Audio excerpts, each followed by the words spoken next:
Alright, so we come to this particular topic. Um, Arachnophobia. Wow. So many people have it that it's kind of unbelievable, to be honest. But what many people don't believe is the fact that I actually had arachnophobia at one point in my life. There was a period of time when I was little, when I was, I think I was 5 or 6, that I was deathly afraid of spiders. Where I lived, back in the day, there used to be really big huntsman spiders that had 4 or 5 inch leg spans running across my house. So I was slightly afraid of spiders, slightly scared, you might say, and slightly phobic. Actually, I would have to say I'm extremely phobic at the time. Or I was. And then I came to the United States from China, and I was really still a little bit nauseous about spiders. The first insects that I fell in love with was actually the grasshoppers. And then it kind of grew from there. I think it was around 4th or 5th grade that I found my first Rabidosa rubida, the rabid wolf spider. I kept it in a little plastic bag and took it home. And then I realized, well, it wasn't that great, but I kind of overcame my fear of keeping and holding and understanding the spider. So I just decided that from that point on, it just wasn't worth it to be afraid anymore, and that the spider, the Rabidosa rubida, was actually quite nice. So eventually I let the spider go, but from that point on, I just realized that sometimes these organisms are just mistreated, and, well, people still mistreat them today and they don't understand them.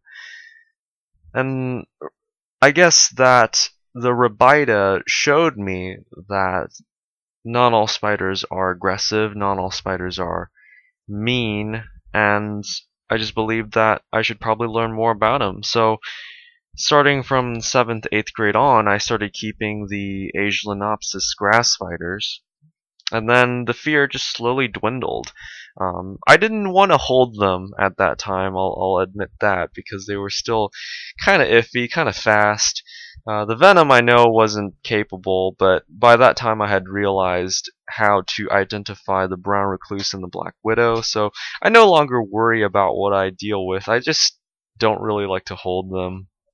It was really into 9th grade that I started liking wolf spiders, the Lycosidae, and then it really was just past year that I started holding them, and it was also the past year that I got my first tarantula, the Brachypelma smithii and the Lasiodora parahybana, so the redney and the salmon pink, which were two easy to take care of beginner species. And so my love for spiders grew from from wolf spiders to tarantulas, which was a good mix, though secretly I still admit that I believe wolf spiders are much cooler than tarantulas, but I don't say that often because people get mad at me for it. But yeah, so it came as a learning experience from my first days of fearing spiders to eventually keeping one, and then raising one, and then understanding them, and then actually watching documentaries. That's one thing I didn't actually mention, was watching documentaries about spiders. That helped out a lot. And then holding your first spiders, I mean, that just aids it greatly. And eventually I decided to keep my own spiders and raise them, and that also helped.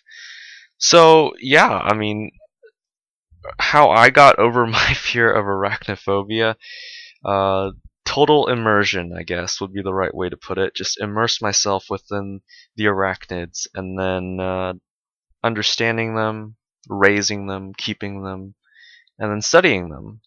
And I believe that people should do that, and hopefully, at least, maybe not completely getting to the point where you just love and kiss and hold a spider, but get to the point where at least you will tolerate it. And if I can do it, well, you should be able to do it too.